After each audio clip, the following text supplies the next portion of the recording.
오늘도 떨어지면 정말 끝이다. 진우는 버스 안에서 구겨진 서류 봉투를 꾹 쥐며 중얼거렸습니다. 29이라는 나이가 무색하게 벌써 16번째 면접을 앞두고 있었죠.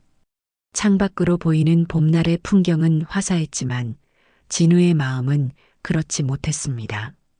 이력서와 자기소개서는 이제 거의 외울 정도였고 면접관들의 질문도 예상할 수 있을 만큼 익숙해졌습니다. 하지만 매번 돌아오는 건 차가운 불합격 통지뿐이었습니다. 버스가 정류장에 멈추자 진우는 무거운 발걸음으로 내렸습니다. 면접 장소까지는 아직 2정거장이 남았지만 시간도 넉넉했고 머릿속을 정리할 필요가 있었습니다. 걸음을 옮기던 그때 정류장 한쪽 구석에 웅크리고 앉아있는 할머니가 눈에 들어왔습니다.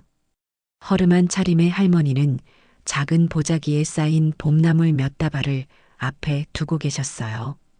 흙이 그대로 묻은 나물에는 가격표도 없었고 할머니는 그저 멍하니 앉아 지나가는 사람들을 바라보고만 있었습니다. 나이는 70은 넘어 보였고 주름진 손에는 농사일을 하신 흔적이 역력했습니다. 진우는 괜히 신경이 쓰여 할머니 앞에 멈춰 섰습니다. 할머니, 나물 얼마예요? 하고 물었지만 할머니는 그저 흐릿한 눈빛으로 진우를 바라볼 뿐이었습니다. 진우가 다시 한번 물었을 때에야 할머니는 희미한 목소리로 말씀하셨습니다. 배고파. 단 한마디였지만 그 말에 진우의 가슴이 찡해졌습니다. 휴대폰을 꺼내 시간을 확인했습니다. 면접 시간까지는 아직 40분이 남아 있었습니다. 잠시 고민하던 진우는 할머니의 팔을 조심스럽게 부축했습니다. 할머니, 저랑 밥 먹으러 가실래요? 저기 순댓국집이 있어요. 할머니는 무슨 말인지 알아들었는지 자리에서 일어나셨고 진우는 할머니를 부축해 길 건너편 작은 순댓국집으로 향했습니다. 봄나물 몇 다발도 챙겨들었습니다. 사실 진우도 경제적으로 넉넉한 상황은 아니었습니다. 지난달부터는 아르바이트 자리마저 구하기 힘들어 통장 잔고가 바닥을 드러내고 있었죠. 하지만 할머니의 모습이 어쩐지 자신의 할머니를 떠올리게 했습니다. 몇 년 전 돌아가신 할머니는 항상 진우에게 따뜻한 밥을 챙겨주셨는데 오늘 이 할머니를 보니 그 마음이 절로 이해되는 듯 했습니다. 국밥집 안은 따뜻했습니다. 진우는 할머니와 자신의 몫으로 순댓국 2그릇을 주문했습니다. 뜨거운 국물이 나오자 할머니는 서둘러 숟가락을 들었고 마치 며칠을 굶은 듯 허겁지겁 음식을 드셨습니다. 진우는 할머니가 음식을 먹는 동안 이것저것 물어보았지만 할머니는 자신의 이름도 사는 곳도 제대로 대답하지 못했습니다. 치매가 있으신 것 같다는 생각이 들었습니다. 식사를 마치고 나서 진우는 고민 끝에 할머니를 가까운 지구대로 모시고 갔습니다. 경찰에게 상황을 설명하고 할머니가 길을 잃으셨을 가능성이 있다며 도움을 요청했습니다. 경찰은 실종 신고가 접수된 어르신인지 확인하겠다며 진우에게 고맙다는 인사를 건넸습니다. 그제야 진우는 시계를 확인했고 얼굴이 창백해졌습니다. 면접 시간까지 불과 10분밖에 남지 않았습니다. 진우는 급히 택시를 잡아타고 면접 장소로 향했습니다. 하지만 교통체증이 심했고 도착했을 때는 이미 면접 시작 시간을 15분이나 넘긴 상태였습니다. 숨을 고르며 접수대에 도착한 진우에게 돌아온 것은 차갑기만 한 안내원의 말이었습니다. 죄송합니다만 지정된 시간에 오지 않으신 분은 자동 탈락입니다. 회사 규정상 예외는 없습니다. 아무리 사정을 설명해도 소용없었습니다. 진우는 결국 한숨을 내쉬며 무거운 발걸음으로 건물을 나왔습니다. 밖은 여전히 봄날의 햇살이 따뜻했지만 그의 마음속은 한겨울처럼 차갑게 얼어붙었습니다. 처음으로 좋은 일을 했다가 오히려 손해 보는 건가 하는 생각이 스쳐 지나갔지만 이내 고개를 저었습니다. 할머니를 그냥 지나칠 수는 없었으니까요. 집으로 돌아오는 길, 진우는 휴대폰을 꺼내 다른 취업 사이트를 검색했습니다. 이력서를 내야 할 곳이 또 어디 있을지, 아르바이트라도 구할 수 있는지 찾아보았습니다. 하지만 의미 있는 정보는 눈에 띄지 않았고, 그저 같은 공고만 반복될 뿐이었습니다. 그로부터 며칠 후, 진우의 일상은 더욱 답답하게 흘러갔습니다. 친구들은 하나둘씩 정규직으로 취업했고, 만날 때마다 아직도 백수야? 라는 질문이 돌아왔습니다. 진우는 점점 모임에 나가는 것조차 꺼리게 되었습니다. 자존심이 상했고 불안감은 날이 갈수록 커져만 갔습니다. 진우의 방 책상 위에는 이제 구겨진 이력서, 뭉치와 면접 준비 자료들이 산더미처럼 쌓여 있었습니다. 오늘도 세 군데 기업에 지원서를 넣었지만 진우 자신도 합격에 대한 기대는 크지 않았습니다. 그런 상황이 계속되자 자신감은 점점 바닥으로 떨어졌고 미래에 대한 불안감은 밤잠마저 설치게 했습니다. 나는 언제쯤 될까? 저녁 늦게 진우는 컵라면으로 허기를 달래며 혼잣말을 중얼거렸습니다. 원룸 창문 밖으로는 직장인들이 삼삼오오 모여 회식을 즐기는 모습이 보였습니다.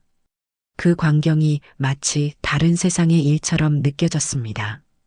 진우도 언젠가는 저렇게 될 수 있을까 하는 의문이 들었습니다. 그때 갑자기 울리는 휴대폰 벨소리. 모르는 번호였습니다. 평소 같으면 스팸 전화라 생각하고 무시했겠지만 요즘은 혹시나 하는 마음에 모든 전화를 받았습니다. 취업 연락이 올지도 모른다는 기대감 때문이었죠. 여보세요? 전화 너머로 중년 남성의 목소리가 들려왔습니다. 할머니의 아들이자 놀랍게도 청호식품이라는 대기업의 대표 이상철이었습니다. 며칠 동안 어머니를 찾느라 애썼는데 진우 덕분에 큰일을 막았다고 했습니다. 경찰관으로부터 진우가 면접까지 포기하며 할머니를 도왔다는 이야기를 들었다고 합니다. 진우는 당황스러웠습니다. 그저 당연히 해야 할 일을 했을 뿐인데 이렇게 연락이 올 줄은 몰랐습니다. 이상철 대표는 진우에게 아직 취직을 못했는지 물었고 그렇다는 대답을 듣자 내일 오전 10시에 회사로 방문해달라고 제안했습니다. 청우식품은 식품업계에서도 상위권에 속하는 대기업이었습니다. 수많은 취준생들이 입사를 꿈꾸는 곳이었죠. 그런 회사의 대표가 직접 면접을 제안한다니 꿈인지 현실인지 구분이 가지 않았습니다. 통화를 마친 후 진우는 한동안 멍하니 앉아 있었습니다. 감정이 복잡했습니다. 기쁨과 놀라움, 그리고 약간의 의심까지. 하지만 곧 진우의 입가에는 오랜만에 미소가 번졌습니다. 내일이 기다려졌습니다. 그날 밤 진우는 오랜만에 편안한 마음으로 잠자리에 들었습니다. 내일 무슨 일이 펼쳐질지 알 수 없었지만 적어도 한 가지는 확실했습니다. 할머니를 도와드린 일은 절대 후회하지 않는다는 것. 그것만으로도 마음이 따뜻해졌습니다. 창문 너머로 보이는 달빛이 유난히 밝게 느껴졌습니다. 그렇게 진우는 오랜만에 깊은 잠에 빠져들었습니다. 다음 날 아침 진우는 평소보다 일찍 일어났습니다. 어제 문자로 받은 청우식품 본사 주소를 다시 확인하고 가장 깔끔한 정장을 꺼내 입었습니다. 거울 앞에서 넥타이를 매만지며 심호흡을 했습니다. 예상치 못한 기회였지만 최선을 다해봐야겠다는 각오를 다졌습니다. 지하철을 타고 강남으로 향하는 동안 진우의 마음은 복잡했습니다. 이런 방식으로 면접 기회를 얻는 것이 과연 옳은 일인지, 또 실제로 자신의 실력으로 합격할 수 있을지 걱정이 앞섰습니다. 그러나 이 기회를 놓치고 싶지는 않았습니다. 취업준비생으로 지내온 지난 1년, 셀 수 없이 많은 문을 두드렸지만 모두 닫혀 있었습니다. 이번에는 운명이 그에게 친절한 손길을 내밀어 준 것만 같았습니다. 청우식품 본사는 강남의 높은 빌딩에 자리하고 있었습니다. 로비에 들어서자 사방이 유리와 대리석으로 꾸며진 고급스러운 공간이 펼쳐졌습니다. 직원들은 모두 바쁘게 움직이며 자신의 업무에 집중하고 있었습니다. 진우는 리셉션에 자신의 이름을 말하고 이상철 대표와의 약속을 알렸습니다. 아, 진우님이시군요. 대표님께서 기다리고 계십니다. 이쪽으로 따라오세요. 비서가 진우를 엘리베이터로 안내했고 최상층으로 올라갔습니다. 엘리베이터 문이 열리자 또 다른 세계가 펼쳐졌습니다. 넓은 창문으로는 서울 시내가 한눈에 내려다 보였고 실내는 모던하면서도 고급스러운 분위기였습니다. 회의실로 안내된 진우는 깜짝 놀랐습니다. 회의실 한쪽에는 휠체어에 앉은 할머니가 계셨고 그 옆에 이상철 대표가 서 있었습니다. 할머니는 진우를 보자마자 밝게 웃으시며 손을 흔드셨습니다. 어머니가 계속 진우 씨를 찾으셨어요. 오늘 모시고 왔더니 아주 좋아하시네요. 이상철 대표는 진우에게 다가와 악수를 청했습니다. 그의 눈빛은 따뜻했고 표정은 진심 어린 감사함을 담고 있었습니다. 진우는 어색하게 웃으며 악수를 했습니다. 회의실에는 다른 임원들도 자리하고 있었습니다.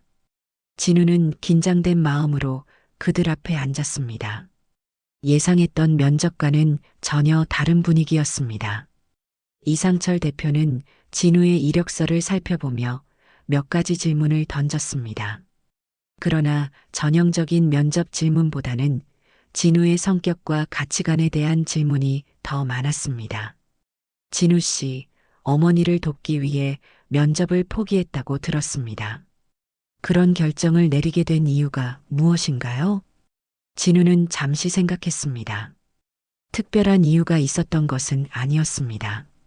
그저 그 순간 도움이 필요한 사람이 있었고 자신이 할 수 있는 일을 했을 뿐이었습니다. 진우는 솔직하게 그 마음을 전했습니다. 면접은 생각보다 편안한 분위기에서 진행되었습니다. 진우의 직무 역량보다는 인성과 태도에 더 초점이 맞춰져 있었습니다. 이상철 대표는 진우의 답변 하나하나를 주의 깊게 듣고 있었습니다. 면접이 끝나갈 무렵 이상철 대표는 뜻밖의 제안을 했습니다. 우리 회사에 인턴으로 시작해보지 않겠습니까? 진우 씨의 성실함과 따뜻한 마음씨를 높이 샀습니다. 우리 회사에 꼭 필요한 인재라고 생각합니다. 진우는 놀라움을 감추지 못했습니다. 인턴이지만 대기업에서의 기회는 분명 귀중한 경험이 될 것이었습니다. 무엇보다 오랜 취업 준비의 끝이 보이는 것만 같아 가슴이 벅차올랐습니다. 감사합니다. 기회를 주신다면 최선을 다하겠습니다. 그렇게 진우는 청우식품의 일원이 되었습니다. 사장, 인턴 생활 첫날 진우는 일찍 출근했습니다. 아직 사원증도 없었기에 로비에서 안내를 받아야 했습니다. 그의 책상은 마케팅팀의 구석에 배치되었고 간단한 오리엔테이션 후 업무가 시작되었습니다. 처음에는 단순한 자료 정리와 회의 준비 같은 기본적인 업무가 주어졌습니다. 그럼에도 진우는 매 순간 최선을 다했습니다. 밤늦게까지 남아 일하는 날도 많았고 주말에도 회사에 나와 자료를 찾아보며 업무를 익혔습니다. 한 달이 지나자 점차 진우의 능력이 인정받기 시작했습니다. 단순 업무를 넘어 작은 프로젝트에 참여할 기회도 생겼습니다. 진우는 자신의 아이디어를 조심스럽게 제안했고 팀장은 그의 신선한 시각을 긍정적으로 평가했습니다. 인턴이지만 회의에서 자신의 의견을 말할 수 있는 분위기가 형성되었습니다.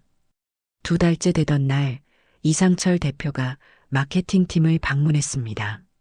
각 팀원의 업무 현황을 듣던 중 진우의 프로젝트 제안에 특별한 관심을 보였습니다. 그것은 지역 농산물 직거래 플랫폼에 관한 아이디어였습니다. 진우는 할머니와의 만남에서 영감을 받았다고 설명했습니다. 소규모 농가의 신선한 농산물을 직접 소비자에게 연결해주는 플랫폼은 청우식품의 사회적 가치를 높이면서도 새로운 비즈니스 모델이 될 수 있었습니다. 이 아이디어를 더 발전시켜 보세요. 다음 주 경영회의에서 발표해 주십시오. 이상철 대표의 이 한마디에 진우의 가슴은 뛰었습니다. 인턴이 경영회의에서 발표하는 것은 전례 없는 일이었습니다. 진우는 그날부터 밤낮으로 준비했습니다. 시장 조사를 하고 경쟁사 분석을 하고 수익 모델까지 꼼꼼히 계산했습니다. 발표 자료는 수십 번 수정되었고 발표 연습은 화장실 거울 앞에서까지 계속되었습니다. 드디어 발표 당일 진우는 떨리는 마음으로 경영회의실에 들어섰습니다. 회사의 모든 임원이 참석한 자리였습니다. 심호흡을 하고 발표를 시작했습니다. 처음에는 목소리가 떨렸지만 점차 안정을 찾았고 자신의 아이디어를 열정적으로 전달했습니다. 이 플랫폼은 단순한 비즈니스 모델이 아닙니다. 우리가 만날 수 없었던 소규모 농가와 소비자를 연결하는 따뜻한 다리가 될 것입니다. 농부들은 정당한 가격을 받고 소비자는 더 신선한 농산물을 구매할 수 있습니다. 발표가 끝난 후 회의실은 잠시 침묵에 빠졌습니다. 진우는 혹시 실패한 건 아닐까 걱정했습니다. 그때 이상철 대표가 박수를 치기 시작했고 이어서 모든 임원이 박수를 보냈습니다. 진우 씨 훌륭합니다. 우리가 그동안 놓치고 있던 부분을 정확히 짚어냈군요. 이 프로젝트를 진행하겠습니다. 그리고 진우 씨가 이 프로젝트의 책임자가 되어 주십시오.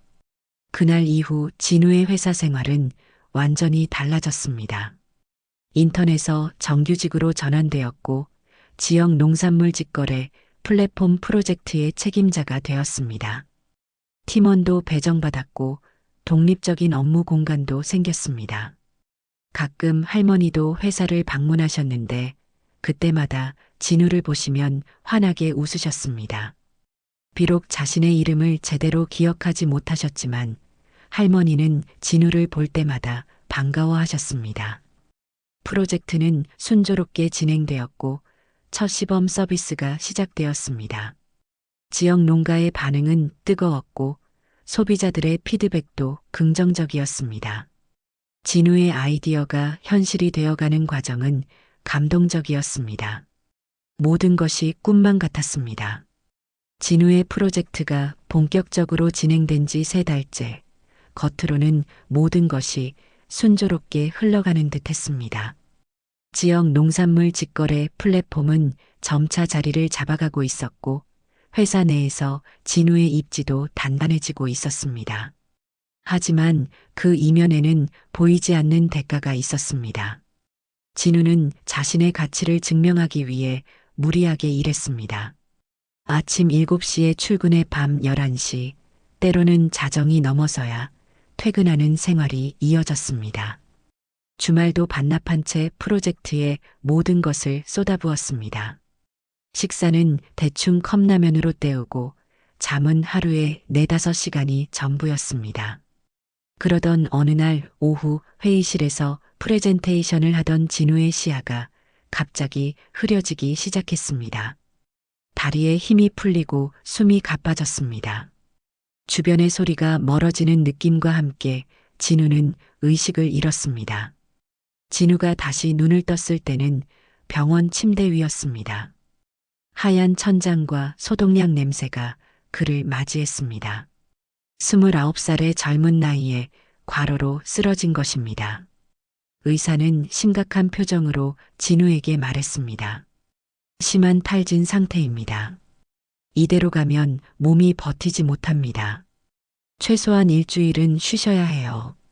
침대에 누워있는 진우의 머릿속은 복잡했습니다. 회사에 민폐를 끼쳤다는 자책감, 프로젝트가 지연될 것이라는 걱정, 그리고 무엇보다 자신의 자리가 위태로워질지도 모른다는 불안감이 그를 괴롭혔습니다. 그때 병실 문이 열리고 뜻밖의 방문객이 들어왔습니다. 휠체어를 탄 할머니와 그를 밀고 있는 이상철 대표였습니다. 할머니는 진우를 보자 반가운 듯 손을 흔드셨습니다. 비록 치매로 인해 진우의 이름을 정확히 기억하지 못하셨지만 그 따뜻한 미소만은 변함이 없었습니다. 어머니가 계속 걱정하셔서 모시고 왔습니다. 진우 씨가 아프다는 소식을 듣고 한시도 가만히 계시질 않으시더군요.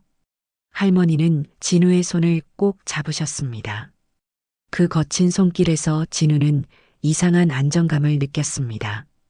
할머니는 비록 말은 많이 하지 않으셨지만 그 따뜻한 손길이 진우에게 큰 위로가 되었습니다.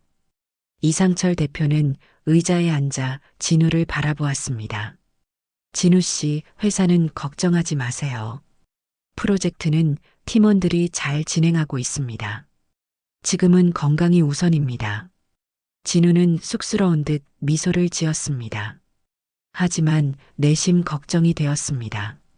죄송합니다, 대표님. 이렇게 중요한 시기에. 이상철 대표는 고개를 저었습니다. 사업은 사람이 하는 것입니다. 사람이 무너지면 아무것도 할 수 없어요. 가끔은 쉬어가는 것도 필요하죠. 그러면서 대표는 책상 위에 놓인 진우의 휴대폰을 집어들었습니다. 부모님께 연락은 하셨나요?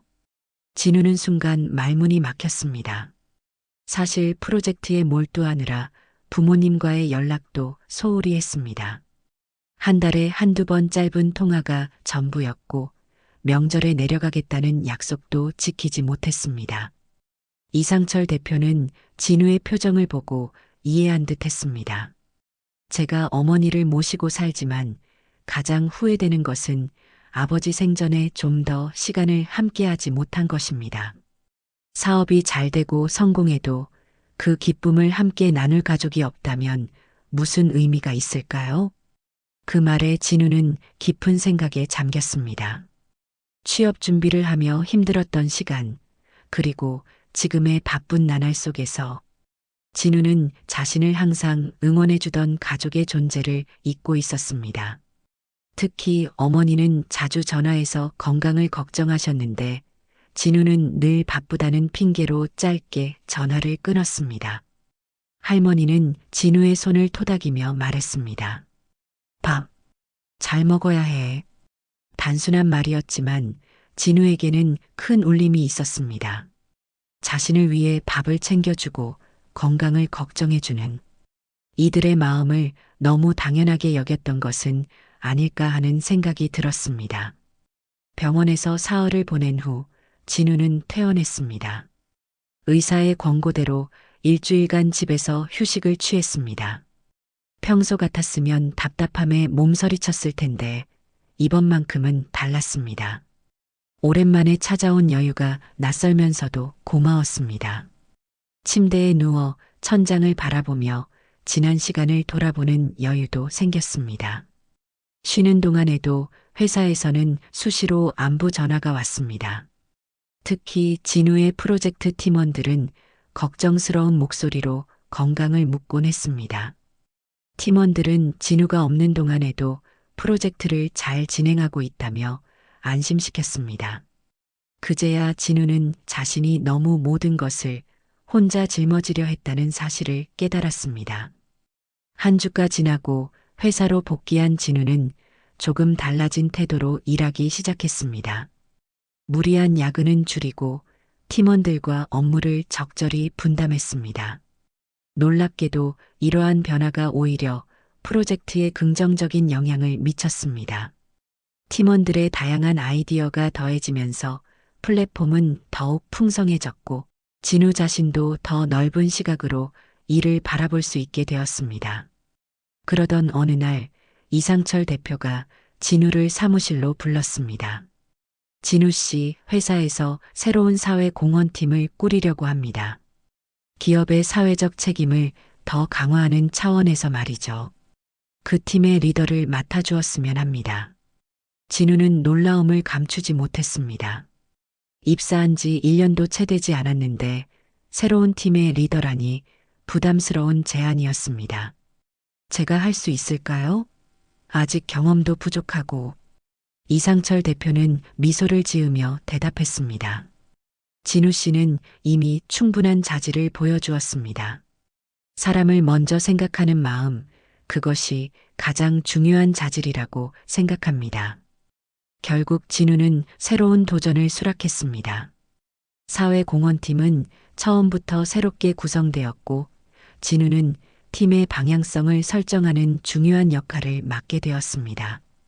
첫 번째 프로젝트로 진우가 제안한 것은 길 위의 어르신을 위한 따뜻한 한 끼 캠페인이었습니다. 이 캠페인은 할머니와의 만남에서 영감을 받은 것이었습니다.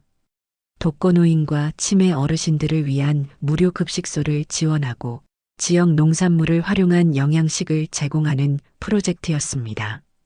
또한 치매 어르신들을 위한 안전 시스템도 함께 구축하여 길을 잃었을 때 빠르게 가족들과 연결될 수 있도록 하는 아이디어도 포함되었습니다.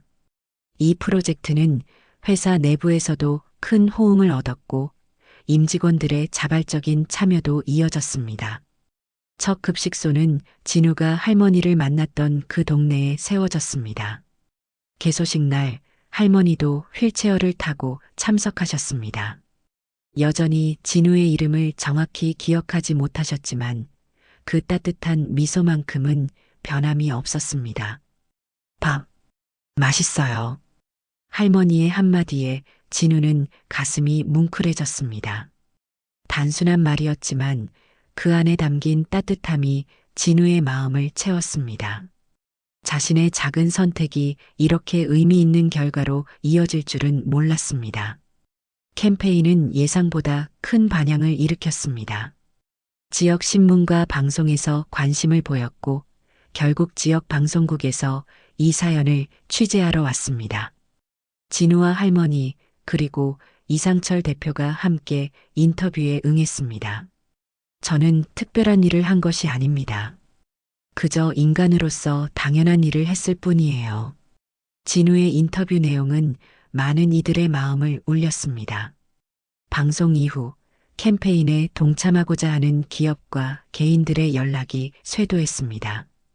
진우는 이러한 관심이 일시적인 것으로 끝나지 않도록 지속 가능한 시스템을 구축하는 데 집중했습니다. 회사 생활도 더욱 안정되었습니다. 이제는 무리하게 늦게까지 일하지 않아도 효율적인 업무 처리로 좋은 성과를 내고 있었습니다. 주말에는 고향에 내려가 부모님을 뵙는 시간도 가졌고 오랜만에 친구들과의 만남도 가졌습니다. 일과 삶의 균형을 찾아가는 과정이었습니다. 이전의 진우라면 상상도 못했을 변화였습니다. 취업에 목매던 그때의 자신이 지금의 모습을 본다면 어떤 생각을 할까요? 아마도 놀라움을 금치 못할 것입니다. 그저 버스 정류장에서 한 할머니를 도왔을 뿐인데 그것이 자신의 인생을 완전히 바꿔놓을 줄은 몰랐으니까요. 진우가 청호식품에 입사한 지 어느덧 2년이 흘렀습니다. 그동안 지역 농산물 직거래 플랫폼은 안정적으로 자리 잡았고 길 위의 어르신을 위한 따뜻한 한 끼 캠페인은 전국 규모로 확장되었습니다. 진우가 이끄는 사회공헌팀은 회사의 핵심 부서로 자리매김했고 그의 리더십은 회사 내외에서 인정받았습니다. 봄이 다시 찾아온 어느 날 진우의 사무실로 한 통의 전화가 걸려왔습니다. 지역 방송국에서 그의 이야기를 담은 다큐멘터리를 제작하고 싶다는 연락이었습니다. 처음에 진우는 망설였습니다. 자신의 이야기가 그렇게 특별하다고 생각하지 않았기 때문입니다. 그저 운이 좋았을 뿐이라고 여겼습니다. 하지만 방송국 PD는 진우의 사연이 많은 이들에게 희망과 용기를 줄 수 있다고 설득했습니다. 특히 지금처럼 취업이 어려운 시기에 우연한 선행이 인생을 바꾼 이야기는 많은 청년들에게 의미 있는 메시지가 될 것이라고 강조했습니다. 결국 진우는 촬영에 응하기로 했습니다. 다큐멘터리의 첫 촬영은 진우가 할머니를 만났던 그 버스 정류장에서 시작되었습니다. 2년 전과 같은 봄날, 그러나 많은 것이 달라져 있었습니다. 진우는 더 이상 불안에 떠는 취업준비생이 아니었고 버스 정류장도 새롭게 단장되어 있었습니다. 카메라 앞에 선 진우는 그날의 기억을 떠올렸습니다. 면접을 앞두고 긴장했던 마음, 할머니를 발견했을 때의 망설임, 그리고 결국 내린 결정까지.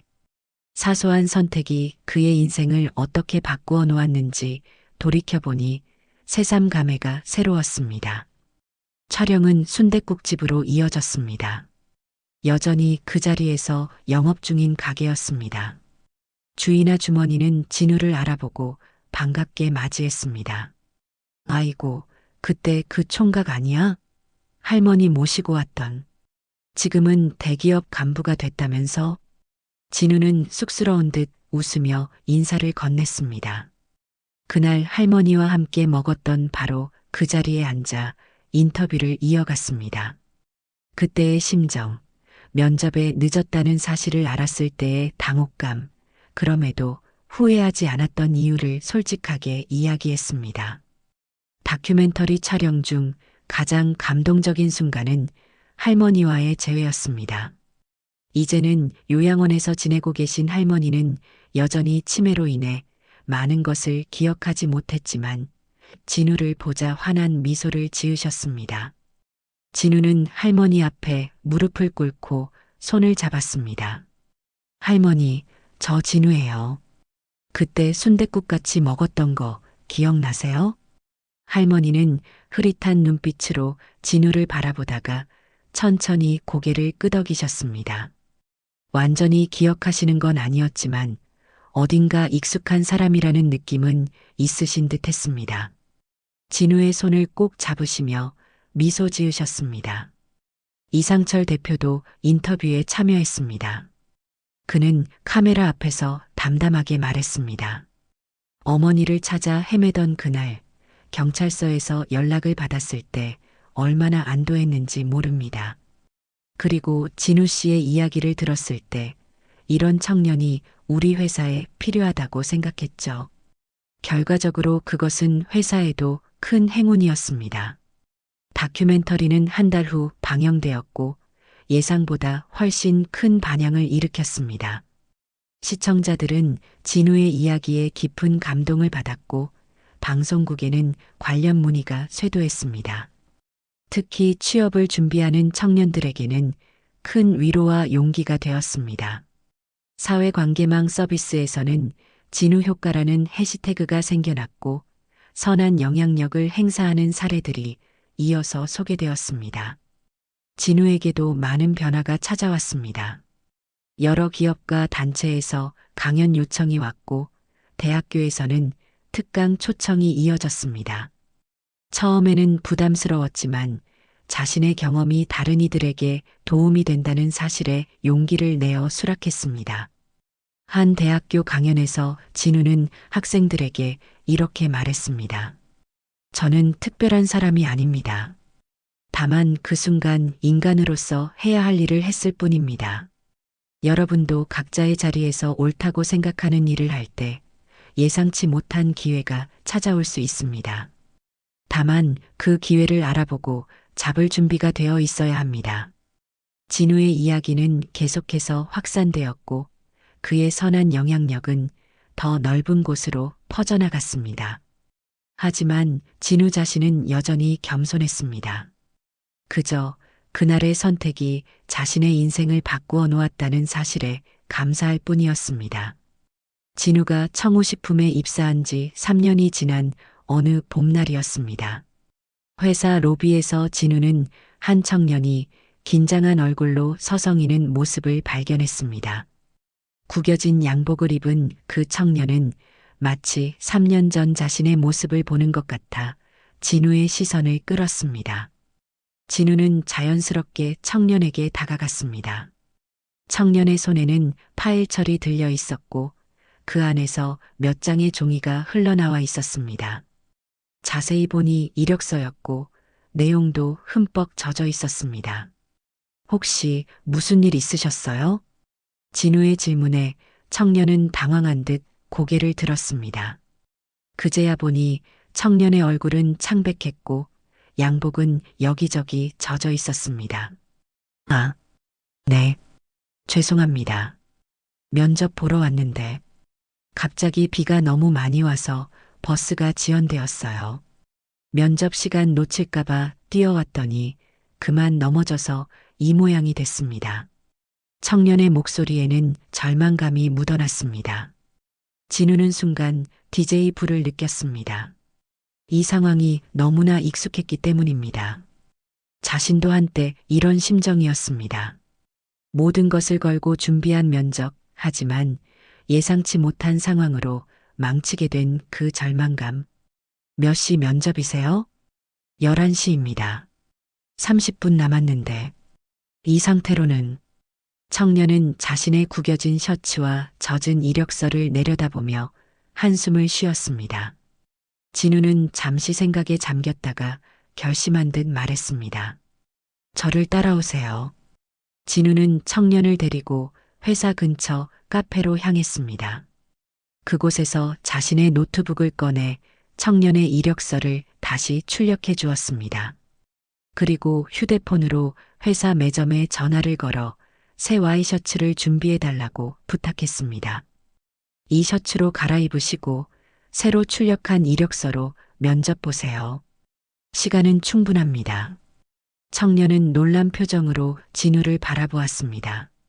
모르는 사람에게 이런 도움을 받는 것이 어색한 듯 했습니다. 왜 이렇게 도와주시는 거죠? 진우는 미소를 지으며 대답했습니다. 저도 작년에 면접날 한 할머니 때문에 늦었거든요. 그날은 떨어졌지만 그게 제 인생을 바꾼 날이었어요. 이제 제가 그 빚을 갚을 차례인 것 같네요. 진우는 간략하게 자신의 이야기를 들려주었습니다.